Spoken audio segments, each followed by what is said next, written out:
Hello, so I thought I'd do a video on an increasingly common GCSE exam question all about combining ratios. Now, in order to do this, you need to be able to use equivalent ratios. So, for example, this ratio up here, 2 to 5 to 3, as long as I multiply all three parts of that ratio by the same thing, in this case 6, that ratio will be equivalent. The other thing you need to be able to do is to simplify ratios, so to go the other way, to spot the highest common factor, the highest number that goes into 8, 16 and 24 is 8, so we're dividing each of those numbers by 8 to get 1 to 2 to 3. You also need to be able to share an amount in a given ratio. I couldn't fit a question in there, an example question. And then finally, you need to be able to find one part or the total of a ratio when you are given another part. Okay, so I have four examples ready to go. The first one is this one here. So you are given two ratios. So you're given A to B is 4 to 7, and you're given B to C is 28 to 19, and we are being asked to find the ratio of A to B to C and to give our answer in its simplest form. So what I want to do is I want to write A to B to C, just like that, and then we are going to write in the ratio 4 to 7 under A to B. We're told that in the question. Underneath that, keep them as two separate ratios for the time being. We're going to write B to C, which is 28 to 19. Now, in order to combine two ratios, we need to look at the two values that we've been given in both of the ratios. So we've been given part B in both of these ratios. And we're looking at those two numbers, and we're looking for a common multiple of those two numbers. The easiest one to do would be the lowest common multiple, although it doesn't have to be the lowest common multiple. So in this case, the lowest common multiple of 7 and 28 is 28. 7 goes nicely into 28. So what that means is we need to use equivalent ratios to make that number the same. So the ratio of A to B is 4 to 7. I've decided over here that I need to make that 28 under part B. So to get from 7 to 28, I've multiplied that bit by 4. So I'm going to need to do the same over here as well. 4 times 4 is 16. So now, under the A in our combined ratio, we can write that 16. We're now going to do the same with B, so B to C. We just want to get into the habit of checking that that number's the same. So all I've done is copied that ratio. I want to make that number 28. So this here, I haven't actually done anything with that, or essentially I multiplied it by 1. So that tells me that this bit here becomes the final part of my combined ratio. So that ratio combined is 16 to 28 to 19. It's always worth just double checking to see if it simplifies. This one doesn't. There are no numbers other than 1 that go into 16, 28 and 19. That's example 1. Example 2 is slightly trickier. We're going to start exactly the same way. So my ratio A to B is 5 to 5. And my ratio B to C is 7 to 9. So I'm going to write out what I'm aiming for, which is A to B to C. And then under A and B, I'm going to write the ratio I've been given in the question, 5 to 5. And under B and C, I'm going to write 7 to 9. The two values that I've been given part B in both of those ratios, so I want to look at those two and decide on a common multiple. So 5 and 7, 35 is a common multiple of both of those numbers. So now I'm just going to take the ratio A to B over here and I've decided that under B, I want to make that 5 into 35. So I've multiplied this number by 7, and therefore I also need to multiply that number by 7 as well. 5 times 7 gives you 35. So in my combined ratio, I can write 35 to 35. Now I'm going to do part B to C, and this was 7 to 9. And I've decided that B needs to be 35. So under B, it's important you line everything up. You just need to decide what have you multiplied 7 by to get to 35. So I've multiplied that by 5. I need to do the same over here as well. 9 times 5 gives you 45. So it's this bit I'm interested in under the C in my combined ratio. Again, always double check that your answer simplifies. In this case, all of these are in the 5 times table, so I can actually divide all of these numbers by 5. And if I do that, I get 7 to 7 to 9. And that is my simplified ratio, combined ratio for that question. Okay, 2 more examples. This time a little bit more wordy. It's all about 3 people, Alex, Bob and Colin, sharing some money. They share £51. And then we're told the ratios that Alex and Bob share the money, Bob and Colin share the money, and we're asked to use that information to find out how much Colin gets. So to start with, it's exactly the same type of question. We're going to do Alex and Bob in the ratio 2 to 5, and then we're going to do Bob and Colin in the ratio 2 to 4. So I'm going to write out, I've given these people names, so it's always going to be A, B and C. So Alex and Bob in the ratio 2 to 5, and then done that in the wrong colour, Bob and Colin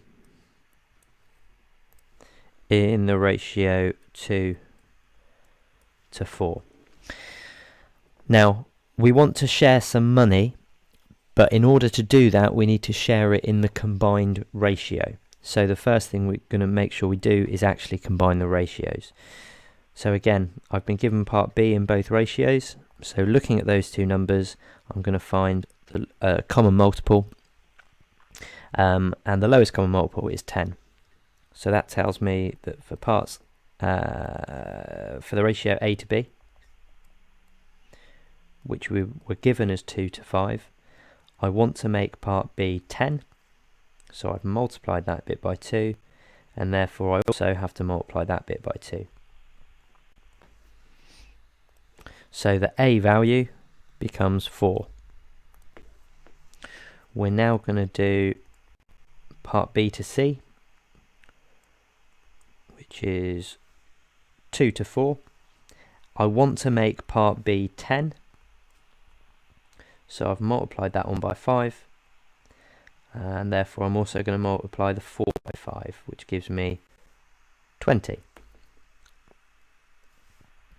It's always a good habit to get into when you've got your combined ratio, check they simplify.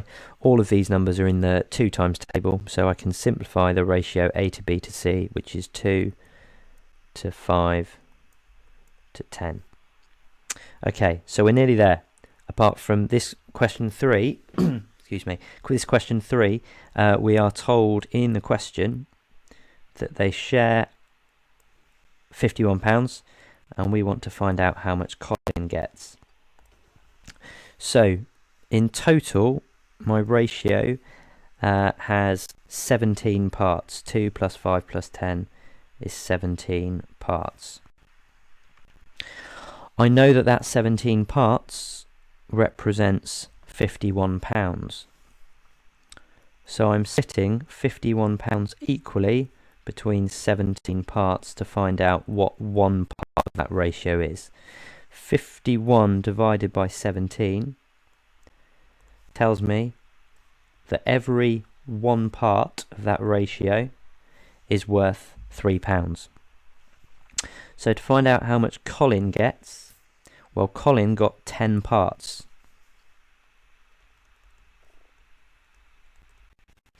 So if 10 parts, if Colin gets 10 parts and each of those 10 parts are worth £3, that tells me that Colin gets £30. If I was asked to find how much Alex got, it would just be 4 times 3, £12. Or if I was asked to find how much Bob got, it would just be 10. Sorry. If I was asked to find out how much Alex got, it would just be 2 times 3, £6. If I was asked to find out how much Bob got, it would be 5 times 3, which would be £15. I forgot to use the simplified ratio at the end there. Okay, last example. So this might look quite similar to example 3, but it is ever so slightly different. So same way as before, Andy and Bob in the ratio 1:3, and then Bob and Chloe in the ratio 2:4. And then we're being asked to find out how much, Bob gets £12, how much was shared in total. We'll deal with that bit in a second. We're just going to start this exactly the same way as we have been before.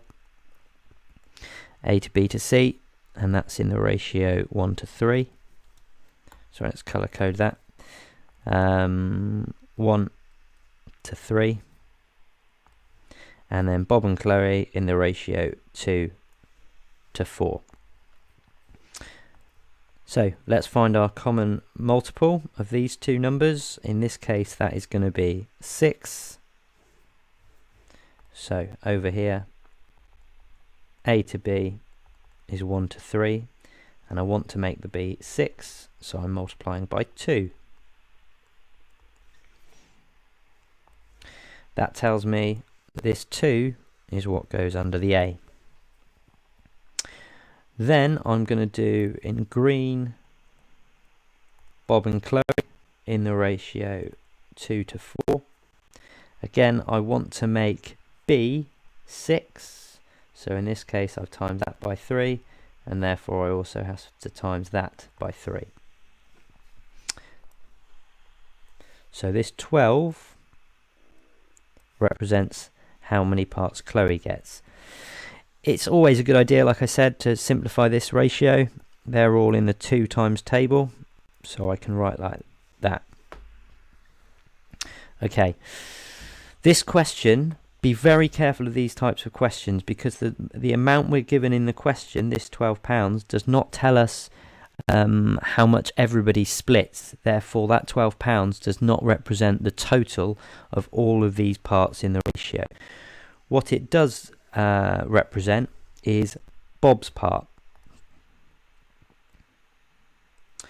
So that tells me that Bob gets £12. So 3 parts of this ratio is £12.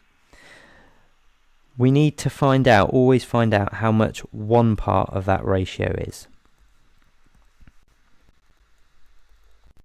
So to do that, I'm just splitting £12 equally between 3 parts.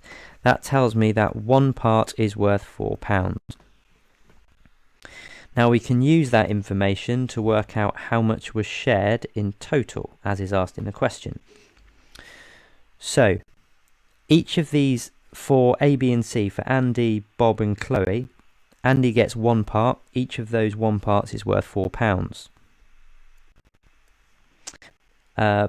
Bob gets 3 parts. Each of those 3 parts is worth £4. So 3 times 4 is 12.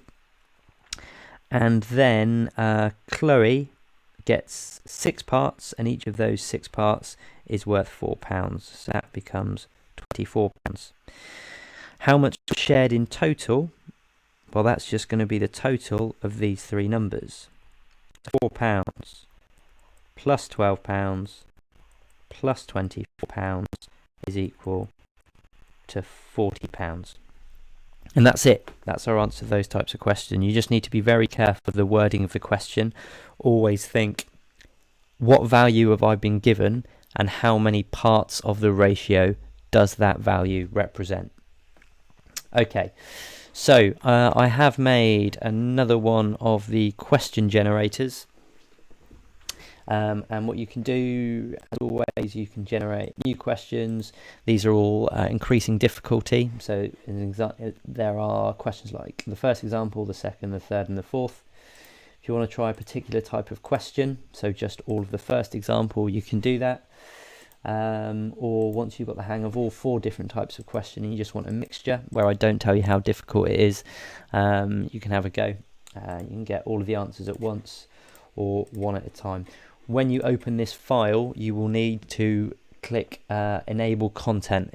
That'll appear in a little yellow kind of ribbon at the top of the screen. If you don't do that, none of the buttons will work. I'll also attach a link to this file so you can download a copy of it and get as much practice as you need. That's it. Thanks very much for watching. I hope it's useful. Bye bye.